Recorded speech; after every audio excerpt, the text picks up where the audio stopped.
Bantuan logistik untuk penyintas bencana banjir dan tanah longsor di Aceh masih terus berdatangan, baik dari pemerintah pusat maupun dari sukarelawan. Distribusi bantuan difokuskan ke wilayah yang hanya bisa terjangkau pengirimannya melalui jalur udara seperti di wilayah tengah Aceh.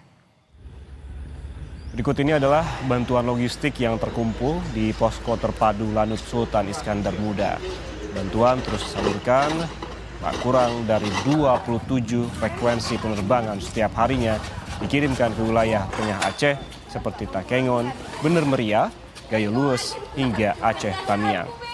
Posko terpadu juga terus mengupayakan pengiriman bantuan ke daerah yang aksesnya masih sangat terbatas jika dilalui kendaraan roda 4. Setiap harinya, posko terpadu mengirimkan bantuan melalui jalur udara sekitar 42 ton, sementara jalur darat sekitar 19 ton. Bantuan bersumber dari pemerintah pusat, komunitas peduli bencana Aceh, sukarelawan maupun mahasiswa. Selain logistik, pengiriman petugas medis ataupun warga yang sakit juga diprioritaskan untuk diterbangkan via udara.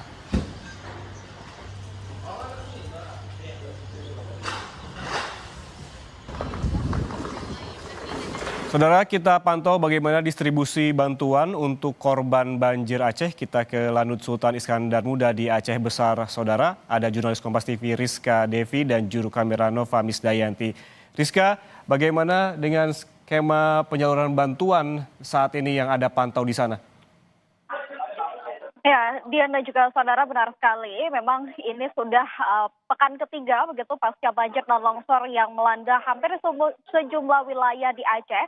Ada 18 kabupaten kota yang terdampak begitu. Dan saat ini untuk upaya distribusi logistik ini memang terus dikerahkan begitu, terutama untuk wilayah-wilayah yang masih terputus akses transportasi daratnya, yakni tadi disebutkan juga ada wilayah tengah begitu, mulai dari Benar Meriah, kemudian Takengon, Gayo Lues ini untuk akses transportasi daratnya masih terbatas begitu, sehingga memang untuk prioritas utama dari distribusi logistik ini adalah untuk menjangkau wilayah-wilayah tersebut melalui udara begitu. Sementara di sini memang logistik yang ada di belakang saya ini akan didistribusikan melalui 3 matra, yakni darat, udara dan juga laut begitu. Sementara di sini setiap harinya ada 19 ton logistik yang nantinya akan didistribusikan melalui darat. Sementara juga ada 42 ton logistik yang didistribusikan melalui udara begitu. Sementara juga hingga saat ini untuk distribusi logistik ini difokuskan pada wilayah-wilayah tengah tadi, dan juga selain dari bantuan dari pemerintah, ini juga untuk bantuan logistik juga ada dari relawan-relawan yang bisa menjangkau langsung ke titik lokasi begitu. Sementara hari ini distribusi logistik ini menggunakan heli, kemudian juga menggunakan karavan. Jika Anda bisa mendengar di layar, ini adalah pesawat karavan begitu yang mendistribusikan logistik ke wilayah tengah tersebut. Sementara juga selain dari logistik, pesawat karavan ini, pesawat Hercules ini juga membawa penumpang begitu. Sementara juga membawa tenaga medis untuk menjangkau wilayah-wilayah yang masih sulit untuk akses transportasinya begitu. Sementara juga saat ini kan kita ketahui memang infrastruktur masih banyak yang belum pulih begitu. Sementara di lintas Sumatera itu jembatan Awe Getah ini sudah mulai pulih begitu. Sementara juga ada jembatan penghubung Meredu begitu yang sudah mulai pulih juga. Ini jembatan penghubung antara Pidijaya kemudian menuju Biren dan Aceh Utara begitu. Sementara beberapa jembatan lain ini memang terus diupayakan untuk terus dilakukan perbaikan agar.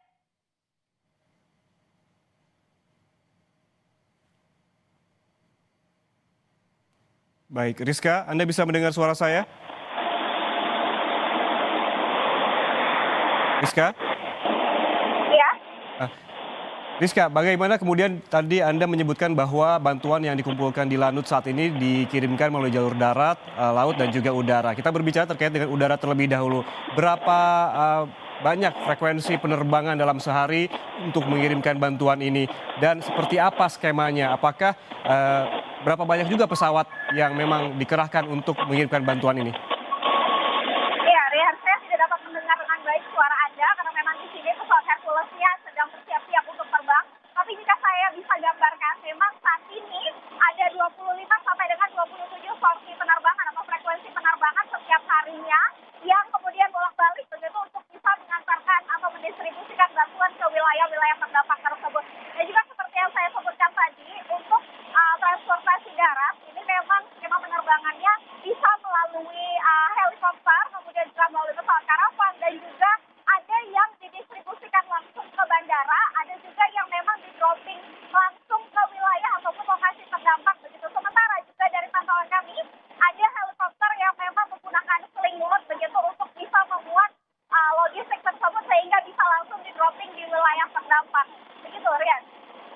Ya Rizka, kemudian bagaimana yang satu lagi terkait dengan jalur laut begitu, bagaimana skema pengiriman bantuannya dan titik mana saja ataupun daerah mana saja yang bantuannya melalui jalur laut? Ya, Rian, ini sementara yang informasi yang kami terima memang untuk distribusi yang menggunakan laut ini akan di-dropping di Trunggepuh begitu untuk wilayah Losumawe. Mengingat memang untuk jembatan penghubung dari Utablang ini mulai masih dalam perbaikan begitu karena kemarin putus karena dihantam banjir. Sementara skemanya memang untuk logistik yang dari Banda Aceh ini akan didistribusikan melalui pelabuhan Buleleng, kemudian nanti akan berada di pelabuhan Trunggepuh begitu di Losumawe. Sementara di wilayah darat, untuk distribusi darat ini memang juga terus dilakukan begitu melalui truk-truk maupun dengan relawan yang langsung menjangkau wilayah-wilayah terdampak. Demikian, Rian. Oke, agar bantuan terkirim secara maksimal, bantuan dikirimkan melalui udara, darat, dan juga laut termasuk ke daerah-daerah yang masih terisolasi hingga saat ini. Terima kasih jurnalis Kompas TV, Rizka Devi, dan juga juru kamera Nova Mistis.